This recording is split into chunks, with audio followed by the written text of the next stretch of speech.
Good evening and welcome. Tonight, Americans taken hostage, many still missing. It was 5 years ago this summer that ISIS began to execute a series of young Americans who had been taken hostage, journalists and aid workers who had gone to Syria. Their plight revealed the frustration and anger of the American hostage families who accused the FBI and the White House under the Obama administration of not doing enough to help, and in fact, often blocking efforts the families were making to get their loved ones freedom. The first of the Americans to be executed by ISIS was photojournalist James Foley, and since then his parents have been outspoken in their criticism of how they were treated by the U.S. government. This week, Foley's parents, who have created the James Foley Legacy Foundation, are out with a new report on U.S. hostage policy, and we're joined tonight by Diane Foley to talk about all this. Diane, thank you so much for joining us. You went through such frustration from the government. Is it any better now? Yes, we're very happy to report that things are better for Americans who are considered hostages.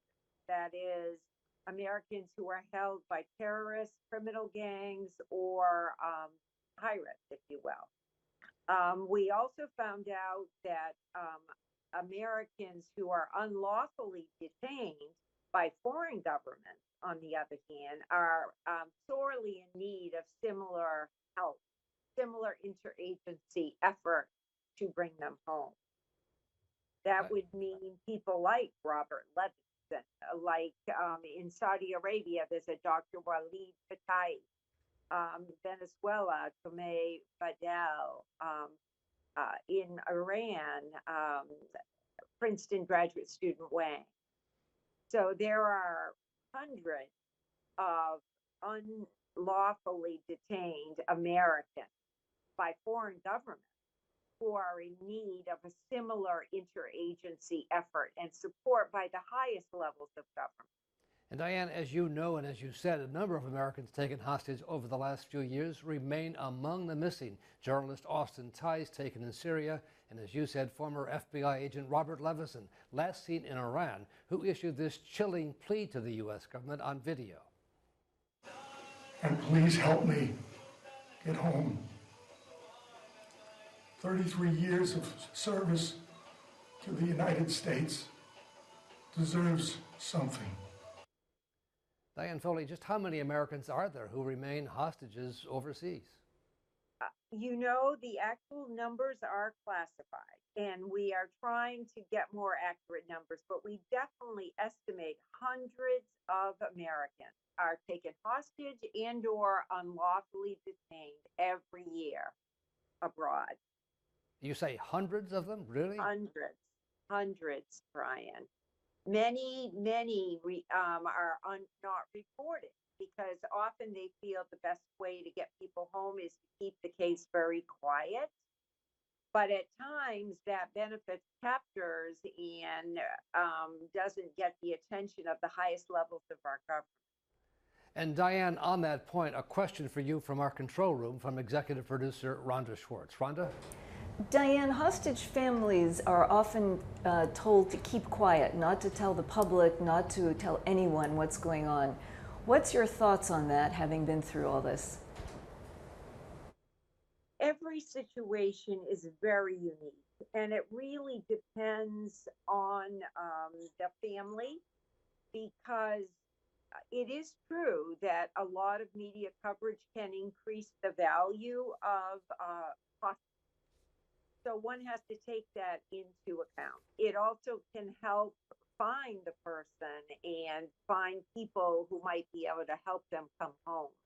So it's a very personal choice, and often depends on the strategy of how they are going to be brought home. Diane, are you left feeling that if the government had done more, your son could have been brought home?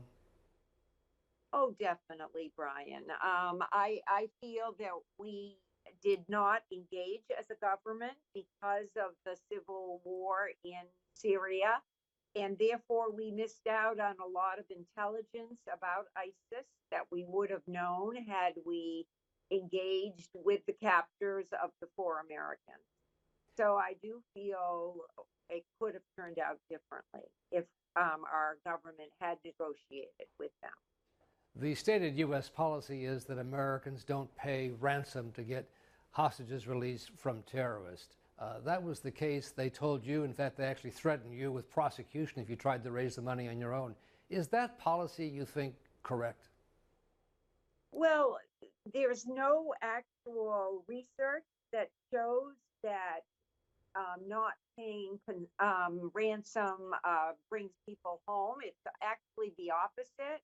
Americans and the British, because of that policy, have worse outcomes. However, I feel there's many ways to negotiate. Ransom's only one. There are sanctions. There are other things that captors want. I think the key issue is the need to engage with captors when our citizens are at risk. And finally, let me ask you, how do you rate, what grade do you give to the Trump administration on this issue? I have to commend the Trump administration. The Trump administration has made the return of Americans more of a priority, without a doubt. And as a matter of fact, I'm hoping as Secretary Pompeo and the president go to the G20, they will remember these innocent Americans, such as Dr. Walid Fatai, Princeton graduate student Wang, the Venezuelan executives who are held hostage there, as well as in Syria, Maj Kamal Maz. That's just the tip of the iceberg. There are so many other Americans in need of U.S. leadership and advocacy. Diane Foley, thank you so much for joining us.